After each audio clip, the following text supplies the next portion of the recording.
Oke, baik. Bismillahirrahmanirrahim. Assalamualaikum warahmatullahi wabarakatuh. Selamat malam.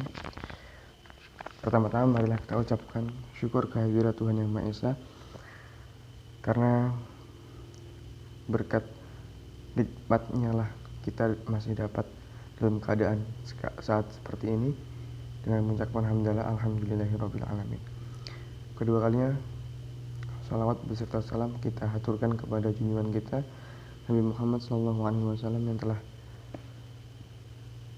membuat kita berada di jalan yang terang benderang seperti saat sekarang ini dengan melantunkan salawat Allahumma sholli wa sallim ala sayyidina Muhammad wa ala ali sayyidina Muhammad.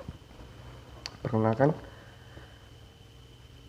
nama saya Miftahul Rahman Wahid dari Universitas Riau, jurusan Manajemen Fakultas Ekonomi dan Bisnis angkatan 2020. Dalam kesempatan kali ini, sebelumnya saya berterima kasih kepada Bapak Maha selaku dosen literasi digital yang telah memberikan tugas ini untuk memberi tanggapan kepada mata kuliah, salah satu mata kuliah yang dipelajari selama 2 semester ini, yaitu semester 1 dan semester 2, dan juga di menit terakhir nanti, 1 menit terakhir nanti menyebutkan apa yang diinginkan, apa yang saya inginkan untuk dosen mata kuliah yang saya pilih. Oke. Untuk pertama kali mungkin saya akan memilih mata kuliah apa sih yang saya suka selama 2 semester ini. Kalau misalkan selama 2 semester ini, di semester sebelumnya ada beberapa mata kuliah yang memang semuanya mata kuliah berkaitan sama semester yang sekarang. Cuma dari namanya sudah berubah, ada beberapa yang berubah. Nah, untuk contohnya untuk saat sekarang, manajemen perbankan dan lembaga keuangan, di semester 1 kemarin tidak ada mata kuliah seperti itu. Tetapi hal ini berkaitan dengan banyak mata kuliah, contohnya seperti akuntansi dan juga mungkin pengantar manajemen dan juga pengantar bisnis. Hal ini sangat berkaitan terutama pada pengantar bisnis yang sebelumnya juga di semester 1 mempelajari tentang perbankan. Kemudian, apa sih alasan saya untuk menyukai manajemen perbankan dan lembaga keuangan lainnya di semester 2 ini?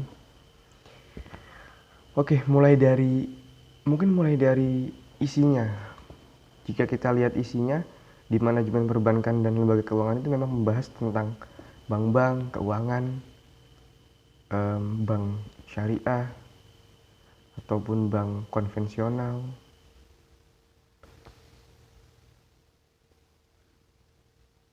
Bank konvensional.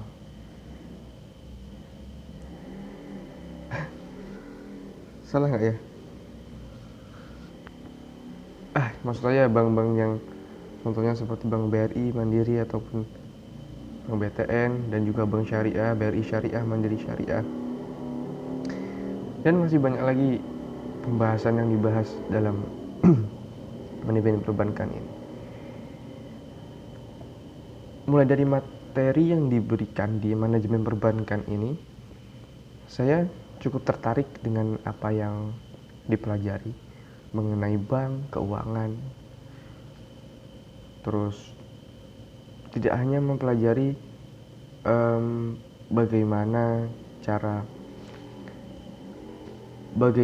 cara kita mengatur, bagaimana cara kita mengetahui apa perbedaan-perbedaan di setiap lembaga keuangan, dan bagaimana contoh-contoh ataupun unsur-unsur di lembaga keuangan yang belum saya ketahui sebelumnya. Hal ini cukup menarik karena banyak yang saya tidak tahu sebelumnya dari perbankan itu sendiri.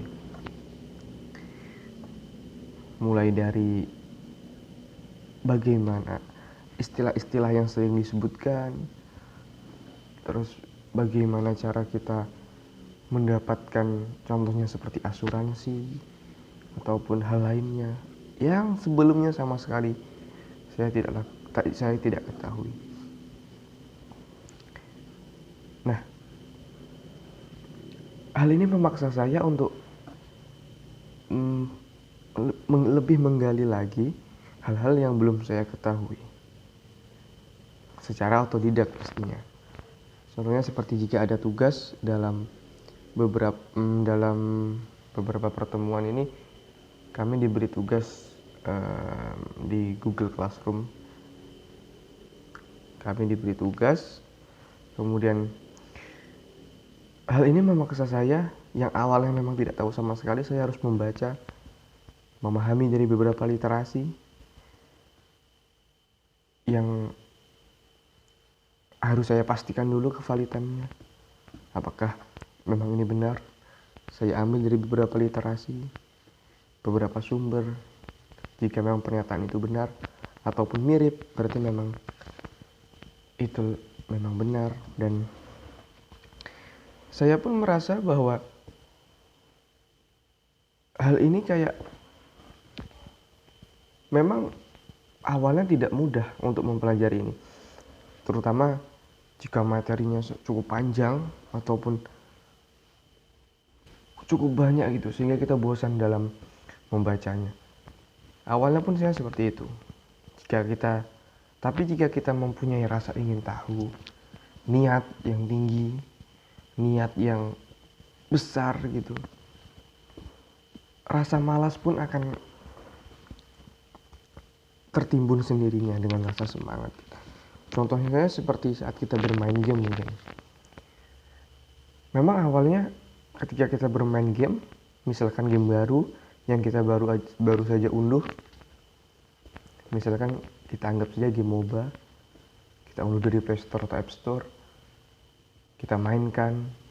Pertama-tama pasti kita kalah terus, apalagi game online yang kita langsung melawan orang-orang yang bermain itu juga saat online. Pertama-tama saat kita main mungkin kita akan banyak kalah, tapi ketika kita tekun, kita sukai dulu utamanya, kita pelajari bagaimana cara-caranya, maka hal itu akan menjadi sebuah hobi, menjadi sebuah kebiasaan yang akan kita sukai gitu. Selain kita mulai menyukai gamenya, kita juga menjadi semakin profesional. Anggap saja sering menang sekarang, mungkin ada peningkatan dalam skill. Begitupun bagaimana cara kita menanggapi mata kuliah yang awalnya merasa membosankan karena banyak bacaan. Lalu bagaimana cara kita untuk mulai menyukainya, kita mulai tertarik kepada mata kuliah itu sendiri. Kemudian kita mulai mempelajari secara otodidak. Itu tuh dibutuhkan kesadaran diri yang besar, terutama niat yang besar. Karena dengan kita mempunyai niat dan tekad yang besar dalam mempelajari sebuah, anggap saja tidak aja mata kuliah, anggap saja olahraga ataupun lainnya, mempelajari bagaimana cara kita berenang, bagaimana cara kita melakukan ini itu, bahkan bagaimana cara kita menulis yang baik dan benar, berbicara yang baik dan benar. Itu saja perlu kita sukai hal-hal umum seperti itu. Sehingga ketika kita ingin mencoba untuk menyukai sesuatu yang sulit, yang mungkin akan sulit untuk kita sukai, kita akan sudah terbiasa sebelumnya karena kita sudah mencoba untuk menyukai hal-hal yang sedikit sulit untuk kita. Jadi kita sudah ada pengalaman bagaimana cara kita menyukai sesuatu yang memang kita sebelumnya tidak sukai. Dan kemudian alasan saya menyukai mata kuliah ini selain dari materi, tidak dipungkiri yaitu dari dosennya sendiri. Karena dosen yang kebetulan saya pilih ini tidak sengaja ya, maksudnya karena kebagiannya itu kemarin, dan ternyata dosen yang saya pilih ini sangat-sangat baik sekali. Dalam artian beliau itu fleksibel gitu. Jika memang waktu dan tempat tidak memungkinkan bagi beliau untuk mengajar, maka beliau akan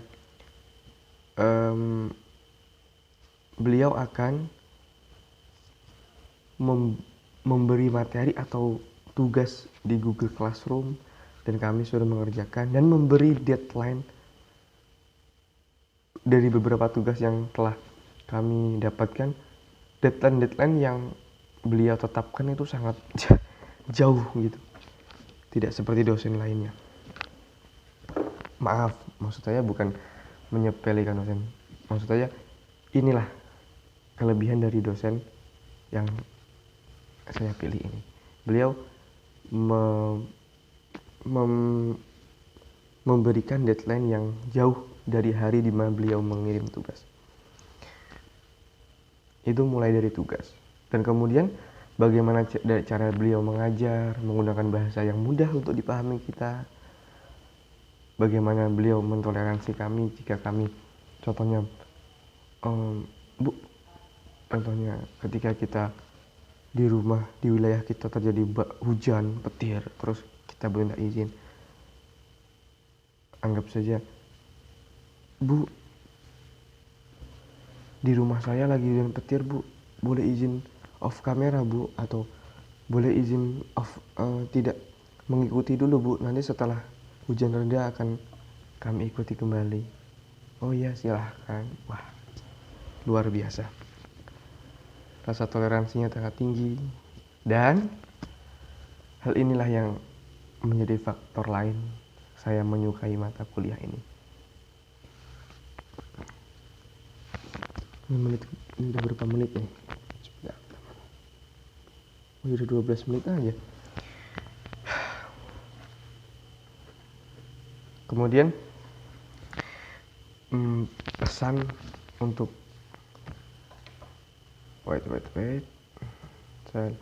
kemudian pesan yang untuk diberikan kepada dosen yang dipilih mata kuliahnya. Oke, pesan untuk dosen perbankan, manajemen perbankan dan lembaga keuangan lainnya yang saya pilih ini, teruslah seperti bagaimana cara Anda mengajar, jadilah diri Anda sendiri, karena diri Anda sendirilah yang bagaimana cara Anda mengajar itu yang menjadi ciri khas bagi diri Anda sendiri. Dan ciri khas Anda tersebut mungkin sangat disukai oleh, tidak hanya dari saya pribadi, mungkin dari anak kelas lainnya pun banyak yang menyukai. Ya, mata kuliah ibu ini mungkin cukup banyak digemari dosen ini, karena cara beliau mengajar itu cukup baik, ramah. Dan satu hal lagi, ketika kami bertanya ataupun chat pribadi gitu, tentunya dengan bahasa yang sopan, baik dan benar, insya Allah ya, mudah-mudahan. Nah, beliau selalu merespon dengan baik, selalu tidak jutek, tidak judes itu dalam menjawabnya, sangat luar biasa. Dan pesan saya untuk beliau adalah teruslah seperti itu, Bu, jangan pernah berubah, karena yang kami butuhkan adalah bagaimana cara ibu itu mengajar untuk menggugah hati kita agar menyukai mata kuliah yang beliau bimbing gitu. Bagaimana cara kita mulai menyukai, karena biasanya mulai dari dosen yang mengajar akan bisa awalnya yang mata kuliahnya tidak kita sukai karena dosennya asik, karena dosennya cukup menarik sehingga kita pun mulai menyukai mata kuliahnya, sehingga kita mau belajar sendiri dan itu pun meningkatkan pemahaman kita. Ketika kita menyukai sesuatu, maka kita akan lebih meningkat dalam proses pemahaman. Kemudian pesan lainnya,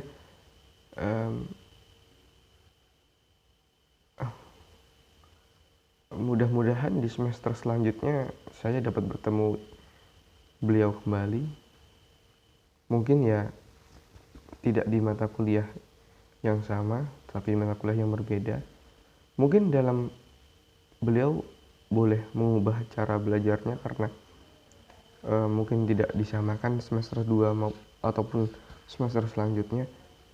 Kadang ada dosen seperti itu yang berubah bagaimana cara beliau mengajar dari semester 1 ke semester 2. Saya terima jika ibu manajemen perbankan ini berubah bagaimana cara mengajar, tetapi jangan mengubah sikap-sikap positif yang beliau tapi jangan mengubah ciri khas beliau dalam mengajar. Seperti itu. Mungkin berubah dalam sistematikanya, bisa jadi sistematika pengajarannya dapat berubah, tidak apa-apa. Tapi saya berharap dapat bertemu dengan beliau tentunya. Ya baik, itulah tadi beberapa kata yang dapat saya sampaikan.